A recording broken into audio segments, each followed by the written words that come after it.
Toudoum!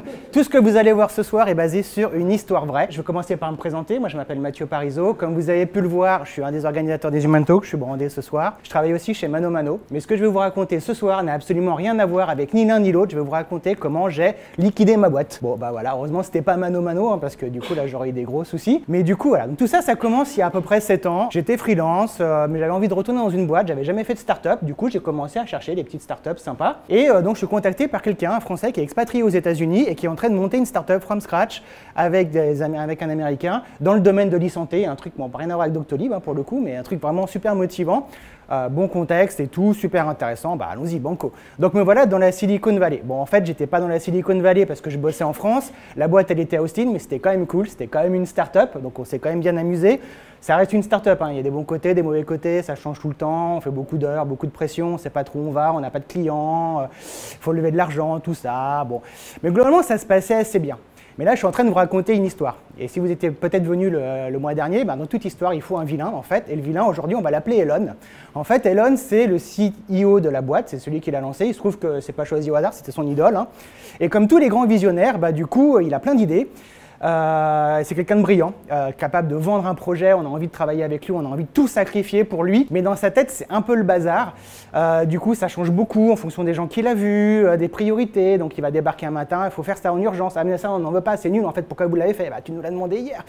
Voilà, donc du coup c'est un peu ça, pour vous donner un exemple, par exemple, à un moment il a disparu pendant 2 semaines, donc du coup c'était très bizarre, pendant 2 semaines on n'entend pas de parler de lui, c'est notre CEO quand même, hein, il conduit le projet et tout ça, et en fait il revient, branle-bas de combat, il convoque tout le monde, assemblée générale de la boîte, hein, à ce moment-là on était peut-être 20, 30, 40, nous en remote et tout ça, et là en fait pendant 2 heures il nous montre ses photos de vacances de tous les gens qu'il a rencontrés, donc voilà, machin en fait c'est le docteur de l'équipe américaine d'athlétisme, du coup on va être l'application officielle pour soigner les athlètes au JO de 2000 je sais pas combien, là j'ai rencontré le directeur de l'hôpital d'Houston, donc dans une semaine on a 1 million de patients qui débarquent, parce que là-bas aux États-Unis les hôpitaux c'est des trucs gigantesques, hein, c'est pas comme la Pitié Salpêtrière et tout ça, hein, c'est 1 million de personnes, bon ça n'a jamais arrivé, on n'a jamais été au JO, on n'a jamais eu l'hôpital d'Houston. Mais voilà, donc visionnaire qui change beaucoup. Et puis du coup, de plus en plus, comme ça, il y a des alertes quand même. Hein. C'est bizarre, ça change beaucoup de pression.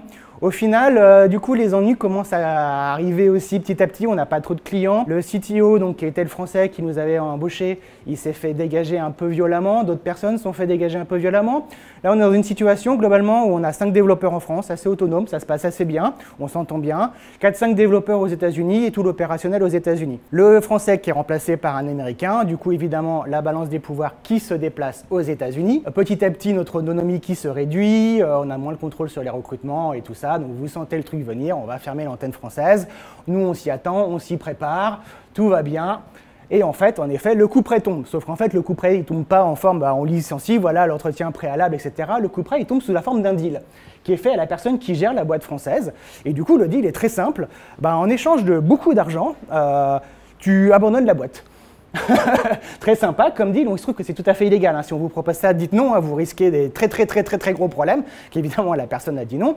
Donc comme son premier deal n'a pas marché, deuxième deal, du coup, cette fois-ci, ça s'adresse à nous, hein, les développeurs. On va trouver un arrangement, les lois françaises, c'est compliqué, ça coûte cher de licencier les gens, il y a les indemnités de licenciement, les congés payés, tout ça. Ce que je vous propose, c'est que vous abandonnez tout ça, je vous paye jusqu'à la fin du mois, je vous fais une lettre de recommandation parce que je suis un gars sympa, et en plus, je vous autorise à travailler pour moi en freelance après si vous voulez. Ok, du coup, tu ne vas pas non plus s'emballer un Mars comme on disait à mon époque, hein, pour ceux qui sont un peu plus vieux comme moi. Du coup, forcément, on a refusé. En plus, on est français, donc on s'est rebellé, quoi. On va pas se laisser faire non plus. On va quand même pas se faire laisser diriger par un Américain. Bon, il se trouve que, vu le contexte, on est une filiale française de 5 personnes d'une boîte américaine.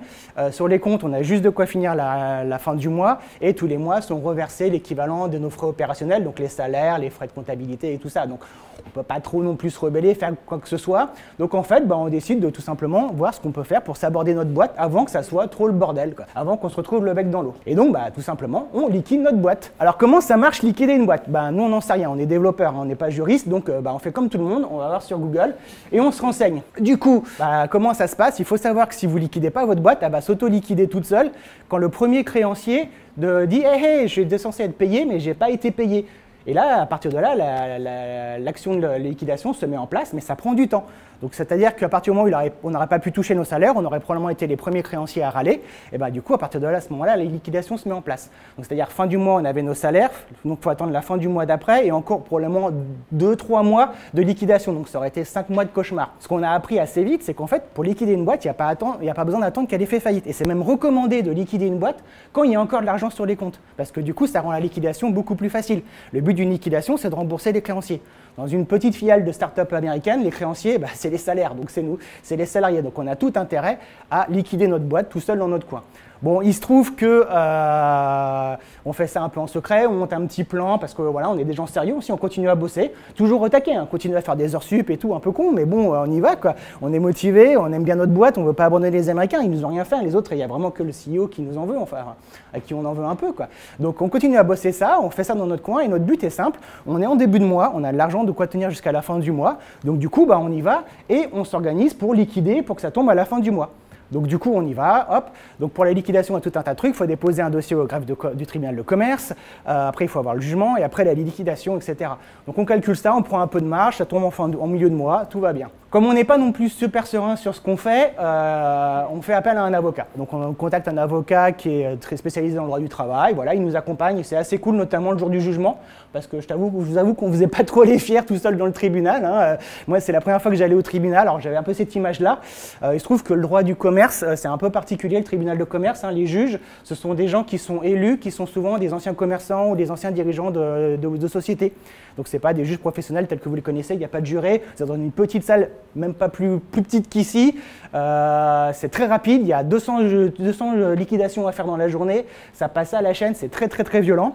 Donc l'avocat fait son pitch, les juges ne comprennent pas trop ce qui se passe, ils nous interrogent, moi je suis là en tant que représentant des salariés, ils finissent par comprendre que ok, on est face à un cow-boy texan, il veut nous liquider, autant pas prendre de risques, il reste de l'argent, on liquide. Et là, boum, l'action, le jugement passe, on est liquidé. Donc nous on s'était dit cool, on est liquidé, on va pouvoir finir le mois tranquille. Non, on est liquidé, on arrête de bosser, donc on débranche tout. Il se trouve que la liquidation, le jugement avait lieu vers midi. À 14 h, on avait notre stand-up, notre daily tous les jours avec les États-Unis parce que le décalage horaire oblige. Donc là, on arrive, on dit, bah voilà, on revient du tribunal il y a 10 minutes là. Bah du coup, merci, au revoir, à bientôt, à jamais quoi. C'est fini. Donc un peu surprise générale parce qu'on n'en avait parlé à personne. Donc voilà. Et là, du coup, la dernière étape commence, c'est celle de la liquidation elle-même. Donc le juge, au moment de faire son jugement de liquidation, il nomme un liquidateur judiciaire. Et le but du liquidateur judiciaire, c'est pas de faire dans la dentelle, c'est pas de faire dans l'humain, c'est de vendre tout ce qu'il peut vendre. Ton but, c'est de solder la boîte et de payer les créanciers. C'est son seul et unique rôle. Donc du coup, il fait l'intervalle, il fait l'inventaire de tout ce qu'il peut vendre et il vend tout. Pour nous, c'était assez facile. On avait des ordinateurs, des écrans, des tapis de souris et des crayons. Et puis voilà, et les seuls créanciers, bah, c'est nous. On a demandé à liquider notre boîte, donc c'est pas trop grave. L'avocat a payé, on avait de l'argent pour ça, et le comptable, et c'est tout, quoi. Donc du coup, voilà. Donc après, la procédure se fait naturellement, entretien de licenciement classique, préalable au licenciement. Toute la procédure se met en place, et là, ça devient un licenciement classique. Sauf qu'il se trouve que il n'y avait pas assez d'argent finalement pour tout payer, parce qu'on avait assez pour les salaires, mais on n'avait pas assez pour les indemnités de licenciement. On n'avait pas assez pour les primes de congés payés, etc. Ce qui est cool en France, c'est qu'on a ce qui s'appelle le fonds de garantie des salaires, en fait, et du coup, les salaires sont garantis. Donc si votre boîte coule complètement, même s'il y a zéro argent dans les caisses, vous serez quand même payé, en fait.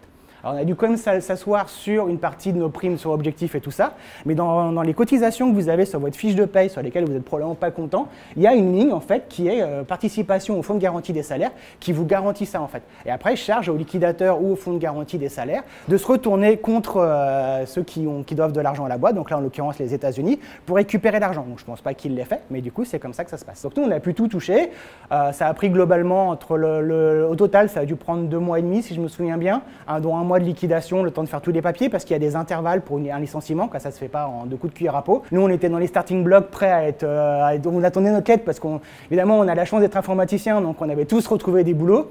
On pouvait toucher le chômage si on voulait en plus parce que du coup c'est un licenciement, hein, donc du coup tout se faisait dans les règles et du coup finalement c'était assez cool pour nous, hein. C'était peut-être un des rares cas où les gens sont contents d'être liquidés, mais bon en tout cas ça s'est passé comme ça et c'était assez cool. Voilà, donc du coup qu'est-ce qu'il faut retenir de tout ça, c'est que les startups c'est fun, des fois c'est dangereux, mais bon finalement c'était amusant.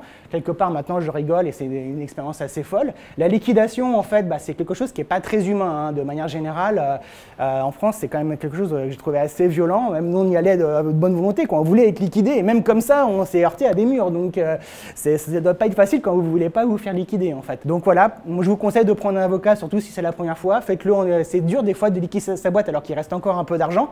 Et on se dit on va tenter le tout pour le tout. Nous ça nous a vachement aidé parce que du coup il y a eu très peu d'argent à les récupérer en fait et du coup la liquidation s'est faite extrêmement vite.